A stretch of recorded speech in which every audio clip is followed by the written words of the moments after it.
তোমরা এক কাজ করো, এই ভেন্ডি আর সজনে খাওয়াই আমার মারিয়ে ফেলাও। এই বাড়ি তো কোনোদিন মাছ মাংস আসবে না। ও এটা তো বাড়ি না, এটা তো আশ্রম। কয়দিন না খেয়ে থাকবি, অল্প কটা ভাত খা।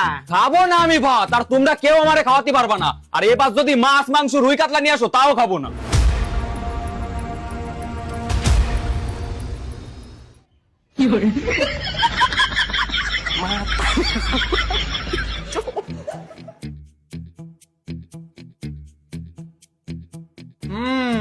বিষয়টা খুব গম্ভীর, শরীরটা খুব দুর্বল হয়ে পড়েছে। খাওয়া দাওয়া কি ঠিকঠাক করে না?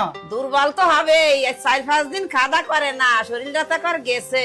কেন 4-5 দিন ধরে খাওয়া দাওয়া করে না কেন? সে মেলা বড় ঘটনা, অত কৈফত দিতে গেলি রাত হয়ে যাবে না। যাই হোক, আমি কিছু একে ওষুধ দিয়ে যাচ্ছি, আর তার সাথে একে যেন কিছু ভিটামিন জাতীয় খাবার দাবার খাওয়ানো হয়। ভিটামিন খাবার মানে যেমন ওই ভেন্ডি, সজনে ডাঁটা।